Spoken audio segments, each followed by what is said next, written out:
Hi everyone, मेरा नाम अभिषेक है। और अगर आपको इस चैनल पे होने वाली बातचीत से कुछ सीखने को मिलता है, आपके पर्सपेक्टिव में कुछ ऐड होता है, तो सब्सक्राइब करो, लाइक करो, और कोई फीडबैक है तो कमेंट में बता सकते हो। आज अभिजीत चाणक्य जी की एक वीडियो नज़रों से गुजरी जिसमें वो बहुत दिनों बाद एंथ्रोपोलॉजी के क्वेश्चन आंसर कर रहे थे कि अगर इटालियंस और स्पेनिश और ये लोग कॉकेशियन हैं तो इंडियन कौन है।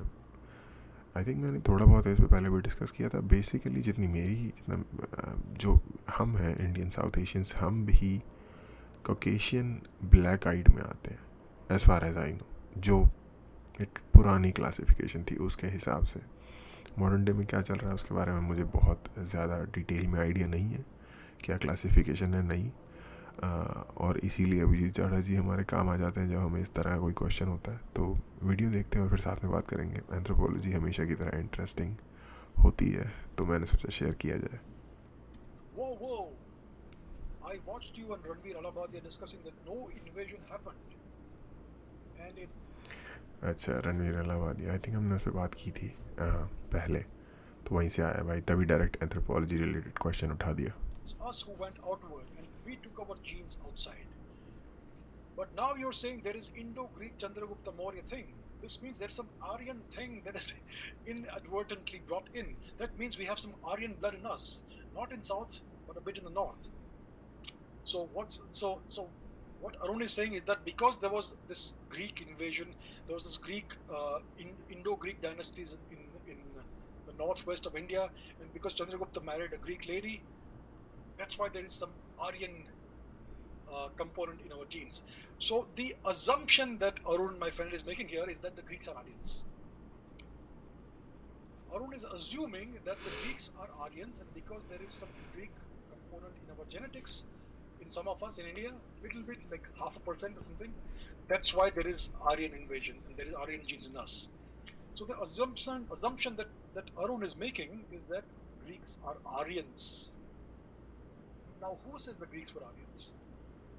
What is the definition of this term, Aryans? That's my question. Who are the Aryans? So the thing is this: if any ethnicity in the world is to be given the name Aryan, it is the people of the Indian subcontinent and the people of Iran. Only those people can be considered to be Aryan because it is from this region that the term Arya emerged. It is an ancient. Okay, थोड़ा ज़्यादा आगे चला गया मैं, मुझे पहले कहना चाहिए था। एक्चुअली भाई का क्वेश्चन ही समझ में नहीं आया, क्योंकि भाई ने पहले बोला कि एक्चुअली आपने ये कहा था कि हम आउटवर्ड गए थे, लेकिन अब आप वो बता रहे हो कि कैसे चंद्रगुप्त ने पहले ग्रीक आक्रमण हुआ और चंद्रगुप्त ने फिर बाद में उनके साथ संधि करके सेल्यूकस की बेटी से शादी कर ली और इसलिए उनके थ्रू आर्यन आ गया। ठीक है, आई थिंक इन्होंने यहाँ तक सही सही बोला है कि हाँ, ये बंदा जो है अरुण, ये एज्यूम करके चल रहा है कि जो ग्रीक्स हैं वो आर्यंस हैं, तभी ये कहेगा कि हाँ ग्रीक्स के थ्रू और आर्यन आ गया। ठीक है, हाँ। जो original I think Aryan theory है, जो प्रोटो इंडो यूरोपियन जो लोग जिनको कहा जाता है ओरिजिनल, वो थ्योरी ये है कि लोग वोल्गा रिवर का जो डेल्टा है, मॉडर्न डे नॉर्थ कॉकेशियन का जो एरिया हो गया और उससे ऊपर का एरिया, जहाँ से खबीब नुरमागोमेडोव, अगर आप यूएफसी देखते हैं आपको पता होगा, आते हैं दागिस्तान रशिया से, उस एरिया से कहीं से ये लोग चले थे स्टेप्स से। बेसिकली थोड़ा और ईस्ट में आ जाओ तो कजाकिस्तान वगैरह के एरिया से, कैस्पियन के ईस्ट में, वहाँ से कहीं से चले थे और एक स्ट्रेन उनका यूरोप की तरफ चला गया, एक स्ट्रेन उनका पर्शिया की तरफ से होते हुए इंडिया आ गया। ये है बेसिकली थ्योरी। तो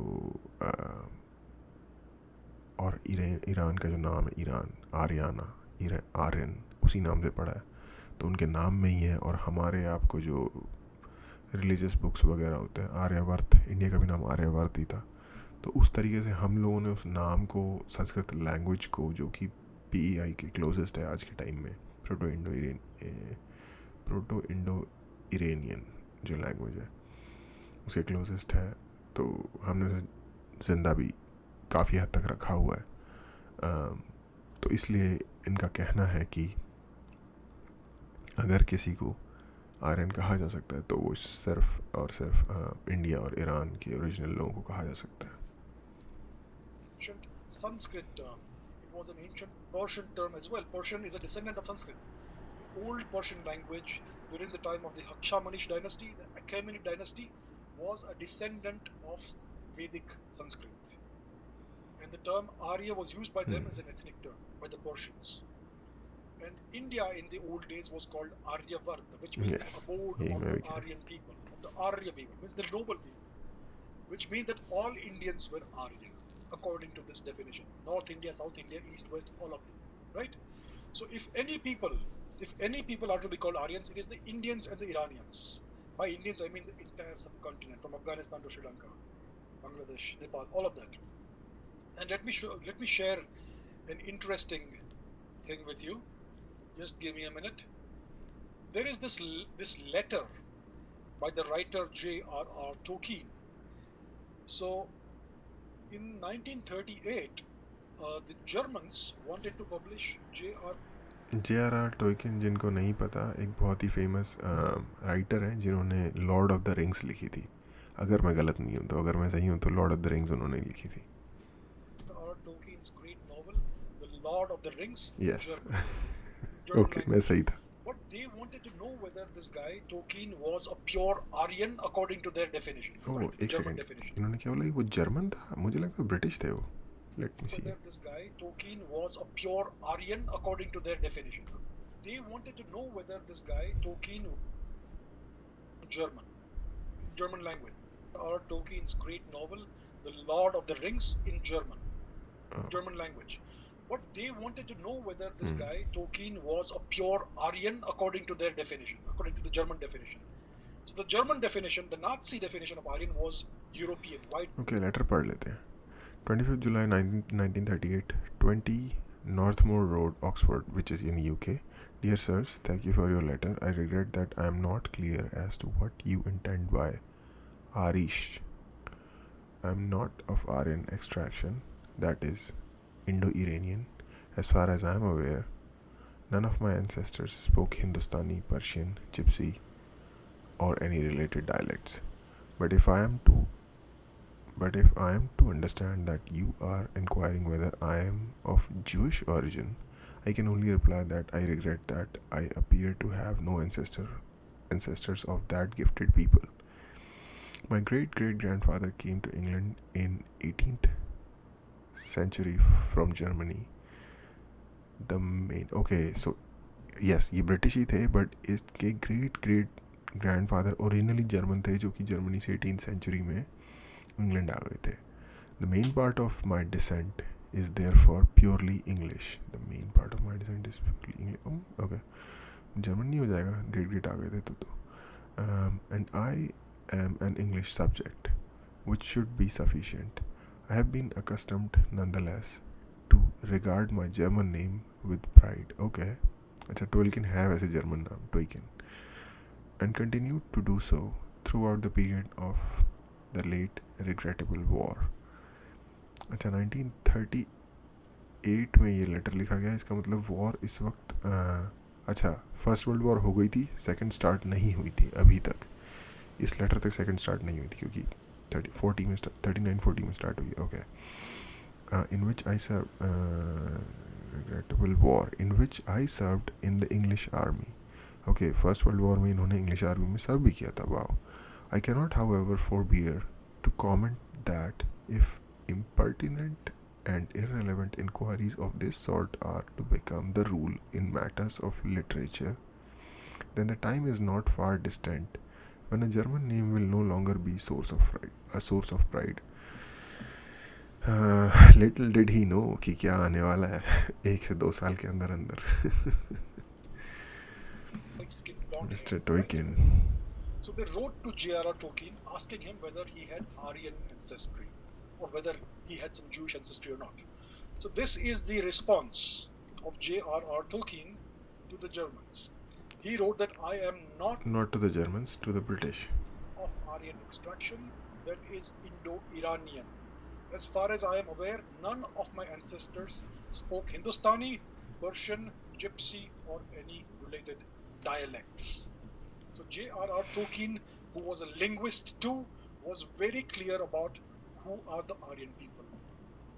The Aryan people are the people of India and Iran, and nobody else. So to assume that Greek blood is Aryan blood is inconsistent with the facts, right?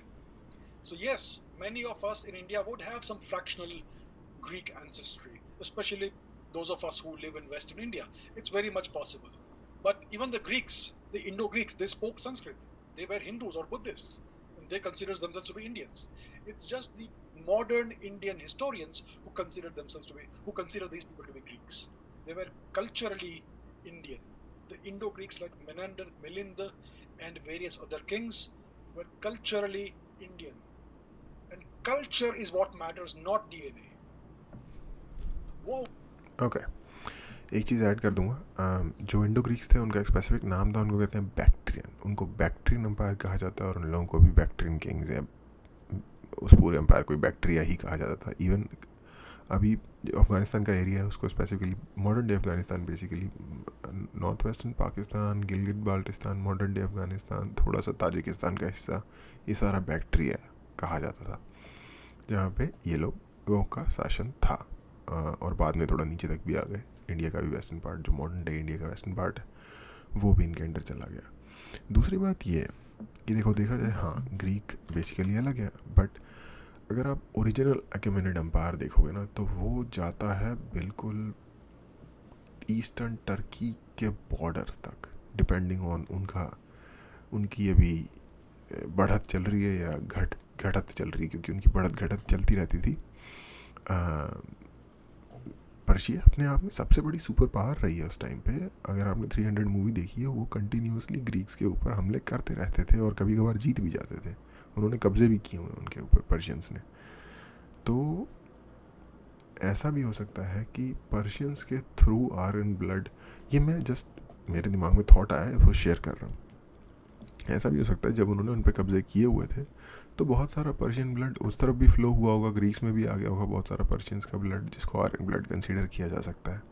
और फिर जब वो लोग इधर आए तो वहाँ से वो यहाँ भी आ गया, क्योंकि जो पर्शियंस का ग्रीक्स पे हमला था, वो अलेक्जेंडर के हमले से इंडिया पे पहले की बात है। साइरस और डैरियस, ये जो लोग थे, ये अलेक्जेंडर से पहले एग्जिस्ट करते थे। और वैसे भी अलेक्जेंडर बेसिकली मैसेडोनिया कंट्री है, वहाँ से बिलोंग करता था। मॉडर्न डे ग्रीक का पार्ट नहीं है वो अपने आप में डिफरेंट कंट्री है, बट ऑफ कोर्स वो हेलेनिक एम्पायर का ही एक पार्ट है। हेलेनिक एम्पायर में उस वक्त में इनफैक्ट जो वेस्टर्न टर्की है जो आज का, ये सब ट्रॉय, जो आपने मूवी देखी होगी ट्रॉय, इलियड, जो होमर की बुक है इलियड, ग्रीक राइटर होमर की जो बुक है इलियड, उसकी स्टोरी पे बेस्ड मूवी है ट्रॉय, ब्रैड पिट। तो जो ट्रॉय था एक्चुअली, वो वाला जो एरिया है वो आज का वेस्टर्न टर्की है। तो ये सारा हेलेनिक एम्पायर में आता था। तो हो सकता है ये लोग वहाँ गए हो, वहाँ इन्होंने अपना ब्लड छोड़ दिया और फिर बाद में वो यहाँ आ गए हो। तो ग्रीक्स के अंदर भी बहुत सारा ब्लड हो, ये जस्ट थॉट मेरे दिमाग में आया। तो एनीवे, फ़न था हमेशा की तरह। एंथ्रोपोलॉजी के बारे में बात करना हमेशा ही फ़न लगता है मुझे। होपफुली आपको भी थोड़ा मज़ा आया होगा, कुछ सीखने को मिला होगा। आज के लिए इतना ही, देखने के लिए थैंक यू।